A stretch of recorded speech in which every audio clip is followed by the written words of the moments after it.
আসসালামু আলাইকুম প্রিয় দর্শক, সুলতানাস কুকিং চ্যানেলের পক্ষ থেকে আপনাদেরকে আজকে বেবি সুইট বানিয়ে দেখাবো। মাত্র 1 কাপ গুঁড়ো দুধ দিয়ে কতগুলো মিষ্টি আমি বানিয়েছি দেখতে পাচ্ছেন। অনেকগুলো মিষ্টি হয়েছে আমার। এগুলো হচ্ছে একটু বড় সাইজের বানিয়েছি, আর ওইগুলো আগেরগুলো হচ্ছে বেবি সুইট। তো এই যে দেখুন, আমি 1 কাপ গুঁড়ো দুধ নিয়ে নিলাম। প্রথমে 1 কাপ গুঁড়ো দুধের সাথে আমি দিয়ে দেব 1 চা চামচ বেকিং পাউডার।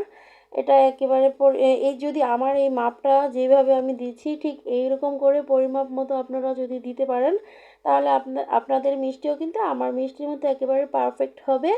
তো এখানে 2 চা চামচ ঘি দিয়ে দিলাম আমি। আপনারা চাইলে রান্নার তেলও ইউজ করতে পারেন। আর এখানে আমি 1/3 কাপ ময়দা দিব।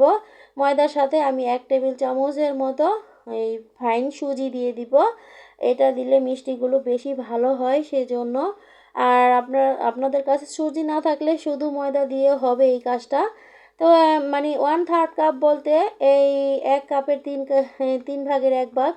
আর এখানে যে কাপের মেজারমেন্টটাও দেখিয়ে দিলাম। তো এই যে ঘিটাকে এখন ভালো করে মিশিয়ে নিলাম, আর সুজিটাকেও মিশিয়ে নিয়েছি। আর এখানে 2টো ডিম ভেঙে দিয়ে দিলাম। 2টো ডিম দিয়েই আমার পারফেক্টভাবে হয়ে গেছে, আর কিছুই লাগবে না। আর আপনাদের কাছে যদি মনে হয় একটু কম আঠালো হয়েছে, তাহলে 1 চা চামচের মতো দুধ দিয়ে দিতে পারেন, তাহলেই হয়ে যাবে। তো আমার এটা কিন্তু আমি 15 মিনিটের জন্য 10 মিনিটের জন্য সাইডে রেখে দিয়েছিলাম। তো এখন এটাকে একটু ভালো করে মথে নিয়ে মসৃণ করে নেব ডোটাকে। তারপরে একটা চিকন করে রোল করে নিব। চিকন রোলটাকে এখন আমি ছোট ছোট করে কেটে নিব বেবি সুইটগুলো বানানোর জন্য। দেখতে পাচ্ছেন কতটা ছোট করে কেটে নিচ্ছি। যদি এইভাবে করে কেটে নেওয়া হয়, তাহলে কিন্তু একেবারে মিষ্টির সাইজগুলো সবসময় পারফেক্ট হয়, ছোট ছোট হয় এই জন্য। আর সহজেই বানিয়ে নেওয়া যায় এই কারণে আমি এই যে দেখতে পাচ্ছেন 3টা মিষ্টি একসাথে বানিয়ে নিলাম। তো এই যে মিষ্টিগুলো ঠিক এত ছোট ছোট করেই আপনাদের বানাতে হবে বানিয়ে নিলে। তারপরে এই যে দেখুন, আমি এগুলোকে একটা সাইডে রেখে দিব। এখন এরকম করে সবগুলোকে আমি এখন বানিয়ে নিব দেখতে পাচ্ছেন। আর এরই মাঝে এখানে আমি এই ছোট ছোট চমচমের সাইজ করে নিব। এটা দিয়ে আমি আরেকটা মিষ্টির মধ্যে দিতে হবে আমার সেটা। আর এটা হচ্ছে এই যে শাহি সেমাই রান্না করব, যে সেমাইটার মধ্যে দিতে হবে। সেই জন্য এই যে ছোট সাইজের চমচমগুলো বানিয়ে নিলাম, আর বেবি সুইটগুলো বানিয়ে নিলাম দেখতে পাচ্ছেন। তো এই যে দেখুন, সবগুলো মিষ্টি আমার বানানো হয়ে গেছে। তো আমার আরও কিছু এই ডো ছিল, তো এগুলো অনেকক্ষণ রেখে দেওয়ার কারণে শক্ত হয়ে গিয়েছিল। তাই আমি এখানে 1 টেবিল চামচের মতো দুধ দিয়ে আবার এটাকে একটু সফট করে নিলাম, যাতে করে মিষ্টিগুলো ভালোভাবে এই শিরাটা এক্সাক্ট করে নেয়। তো এই যে দেখুন, আমি মিষ্টিগুলো বানিয়ে একটু চ্যাপ্টা করে দিচ্ছি। এটা দিয়ে আমি আর কি অন্য একটা মিষ্টি বানাবো সেই জন্য। তো এই যে দেখতে পাচ্ছেন, এইভাবে করে মালাই চপ মিষ্টি বানাবো আর কি, সেটার জন্যই আমি এইভাবে এটা করতেছি। তো এই যে দেখতে পাচ্ছেন সবগুলো মিষ্টি আমার বানানো হয়ে গেছে। তো এখন এই পর্যায়ে আমরা ভাজতে চলে যাব এই মিষ্টিগুলোকে। তো ভাজার জন্য ফ্রাই প্যানটা আমি চুলায় বসিয়ে দিয়েছি, আর চুলার হিটটা একেবারে এই পর্যায়ে লো রাখতে হবে। দেখতে পাচ্ছেন আমি হাত দিয়ে দেখিয়ে দিলাম, তেলটাকে আমি ধরতে পারছি। ঠিক এই অবস্থাতেই মিষ্টিগুলো শিরাতে দিতে হবে, খুব বেশি গরম করে দেওয়া যাবে না। তাতে করে কিন্তু মিষ্টিগুলো উপর দিয়ে হয়ে যাবে, ভিতরটা কাঁচা থেকে যাবে, তাতে করে মিষ্টির রেজাল্টটা ভালো আসবে না এবং ভিতরে শক্ত হয়ে যাবে। আর এইভাবে করে হালকা আছে, মৃদু আছে যদি এভাবে ভেজে নেওয়া হয়, তাহলে মিষ্টিগুলো আস্তে আস্তে ভিতর থেকে কুক হয়ে যাবে এবং সুন্দরভাবে উপরে চলে আসবে মিষ্টিগুলো। দেখতে পাচ্ছেন যে এরকমটা আমার মিষ্টিগুলো হয়েছে। তো এই যে দেখুন, আমি কিন্তু মিষ্টি দিয়ে কখনোই হাত দিয়ে নাড়াচাড়া করি না, এতে করে কিন্তু মিষ্টিগুলো আমার শেপ ঠিক থাকে এবং ভাঙে না। আমি জাস্ট হাত দিয়ে দুলিয়ে দিতে থাকি। তো এই যে এখন মিষ্টিগুলো মোটামুটি হয়ে আসছে, এই জন্য আস্তে আস্তে করে আমি একটু নেড়ে চেড়ে দিচ্ছি। তো এইভাবে করে নেড়ে চেড়ে দিয়ে 5-6 মিনিটের মধ্যে আমার এই বেবি সুইটগুলো হয়ে গেছে। এগুলো আর বেশি ভাজার দরকার নেই, এগুলো হয়ে গেছে সেজন্য আমি উঠিয়ে নিলাম। উঠিয়ে নিয়ে আমি একটা সাইডে রেখে দিলাম। আর এই যে এগুলো একটু বড় সাইজের ছিল, তো এগুলো একটু পরে দিয়েছি। আর এগুলো আমার 8 থেকে 9 মিনিটের মতো ভেজে নিতে হবে, এগুলো একটু বড় সাইজ। তো এই জন্য ভেজে নিলাম আরও মানে টোটালে 9 মিনিটের মতো ভেজে নিয়েছি ওই মিষ্টিগুলো। এখন আমি তুলে নিলাম সবগুলো মিষ্টি। আর এখানে আমি 2 কাপ পানি দিয়েছি, আর 1 কাপ চিনি দিয়েছি, আর 3টা এলাচ দিয়ে দিলাম। তো তো পানিটা বলক আসবে আসবে অবস্থায়, এই অবস্থাতে আমি ছোট মিষ্টিগুলো আগে দিয়ে দিলাম।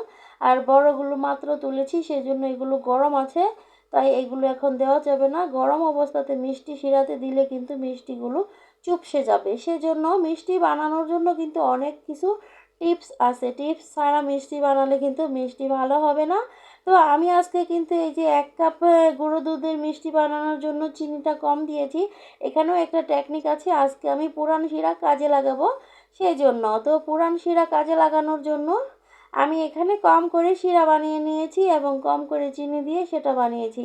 আর আমার এই যে বড় সাইজের একটু যে মিষ্টিগুলো বানিয়েছিলাম সেগুলো এখনও কিন্তু গরম আছে, তবে এখন আমি হাত দিয়ে ধরে দেখতে পাচ্ছি, এই জন্য এখনই আমি দিয়ে দিব এই মিষ্টির সাথে।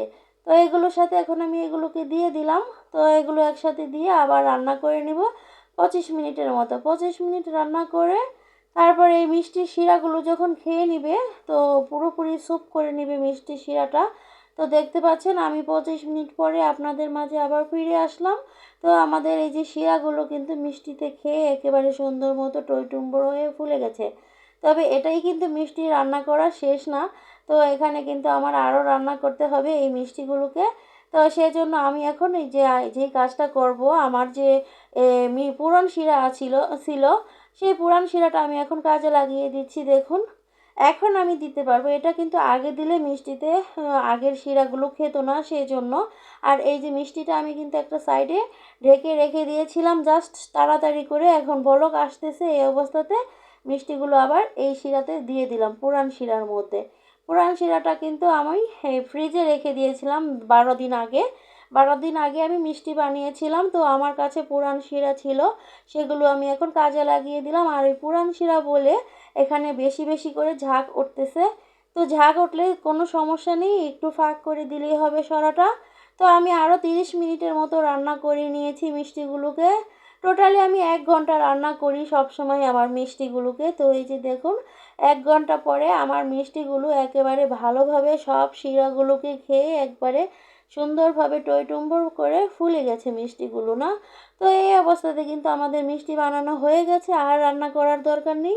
টোটালি আমি 1 ঘন্টা রান্না করে নিয়েছি মিষ্টিগুলো, সবগুলো মিষ্টিতে কিন্তু পারফেক্টভাবে রস খেয়ে একেবারে টইটুম্বর হয়ে ফুলে গেছে। আশা করছি এগুলো আর ভেঙে দেখানোর কোনোই প্রয়োজন নেই, কতটা সুন্দরভাবে ফুলে গেছে দেখেই বুঝে নিচ্ছেন। তো আমি সবগুলো মিষ্টি এখন আলাদা করে নিয়েছি। দেখুন 3 রকমের মিষ্টি বানিয়েছি, সবগুলো আমি মানে সময় বাঁচানোর জন্য একসাথেই রান্না করে নিয়েছি। তো কেমন লাগছে মিষ্টিগুলো, এই মিষ্টিগুলো দেখে কমেন্ট করে জানাবেন এবং প্লিজ আমার চ্যানেলটাকে সাবস্ক্রাইব করে রাখবেন। ভালো থাকবেন।